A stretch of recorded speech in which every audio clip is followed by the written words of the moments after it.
Hello and welcome to my channel. I saw a post yesterday on Facebook.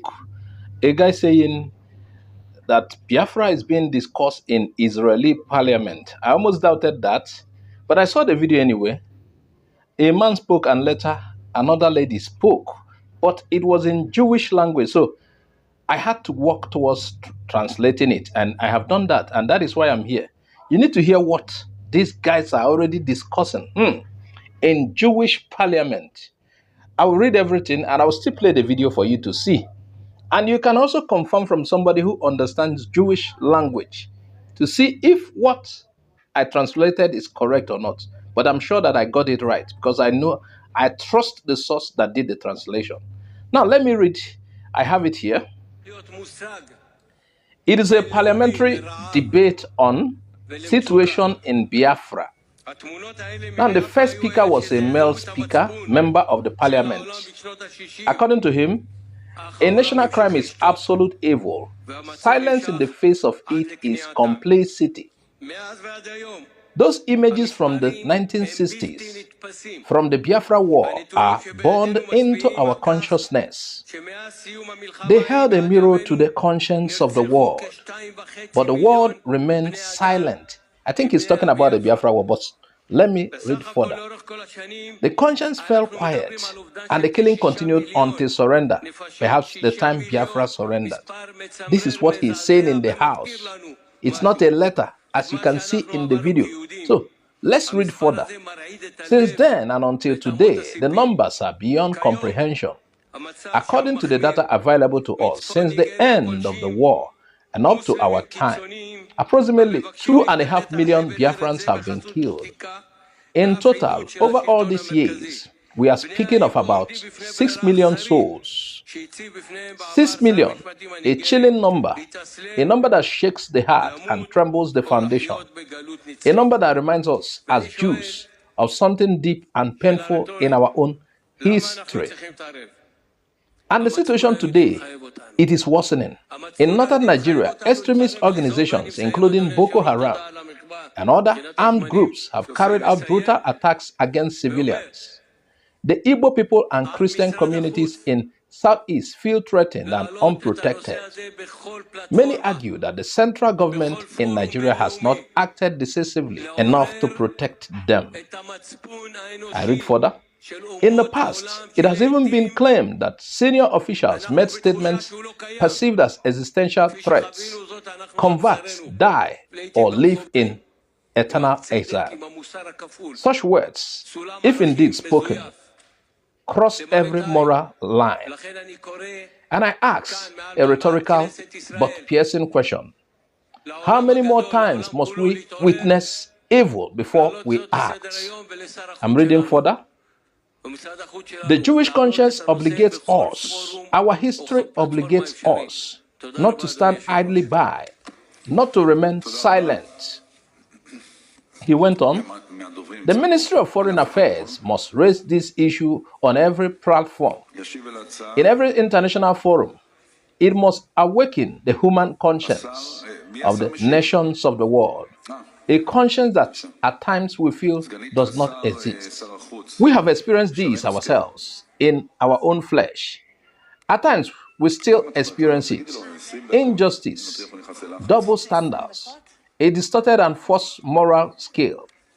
Therefore, from this podium of the Knesset, I call upon the great world, the entire world, to wake up, to place this issue on the global agenda. And I call upon our foreign minister and our Ministry of Foreign Affairs to raise this matter in every possible forum, on every possible platform.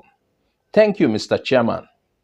He sat. Then the Deputy Foreign Minister, female speaker, will respond to what he said. The man has concluded. Now let me read what she said. Now, this is the Deputy Foreign Minister, a female speaker, speaking.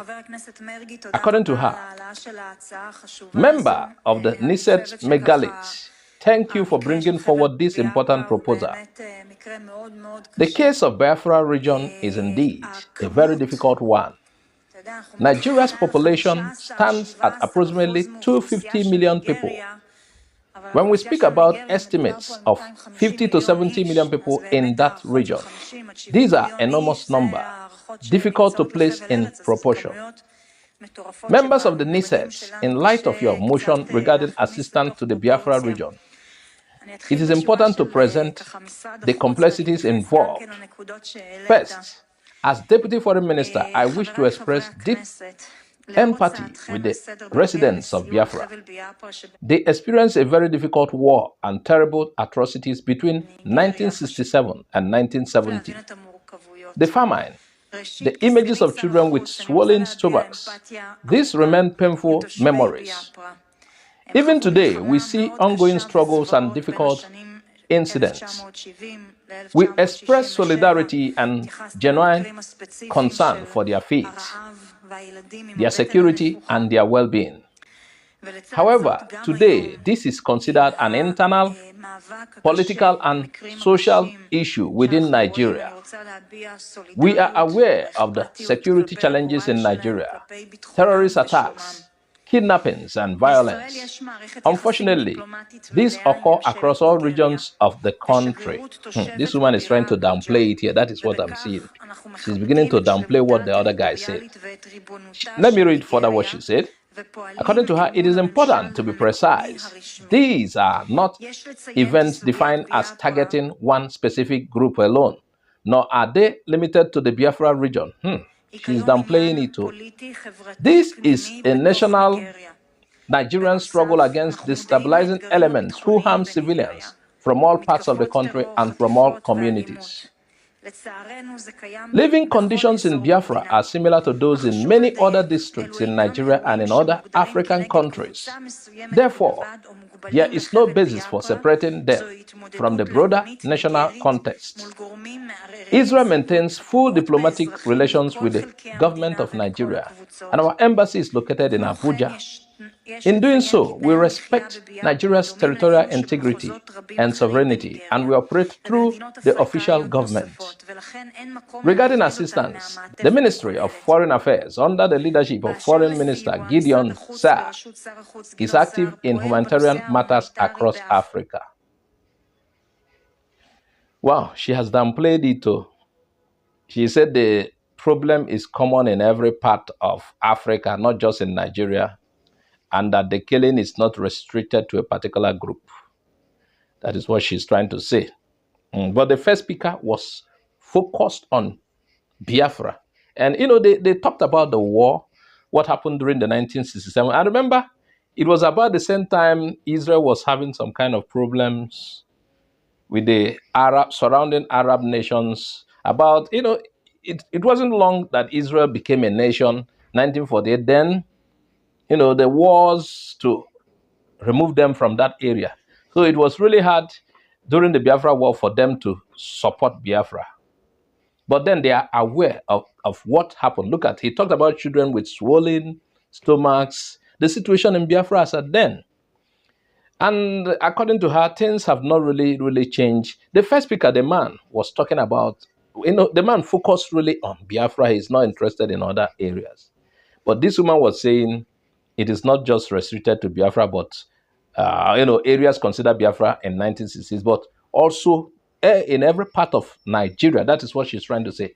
Every part of Nigeria experiences almost something, and not even Nigeria alone. According to her, Africa experiences almost the same thing. And that their interference, that even if they want to interfere, they will have to go through Nigerian government.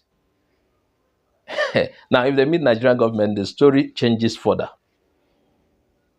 You heard how Nigeria foreign affairs ministers and the rest of them had been reacting to the news of the incident, the news of this Boko Haram incidents and the rest of them, saying it is not a genocide or religious genocide.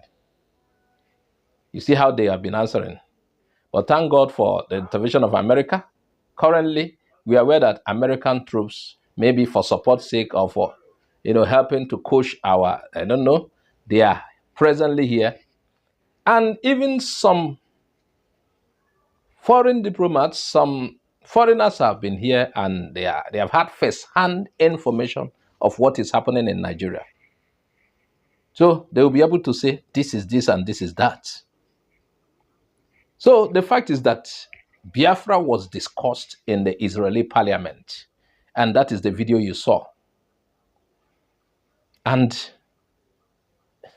things like this, when it begins to feature on foreign media, getting foreign attention, wow. So viewers, I would like to know what you think about this particular video. Add your comment on the comment section. Share widely. I remain your host on this channel, Azoka OJ. Bye-bye for now.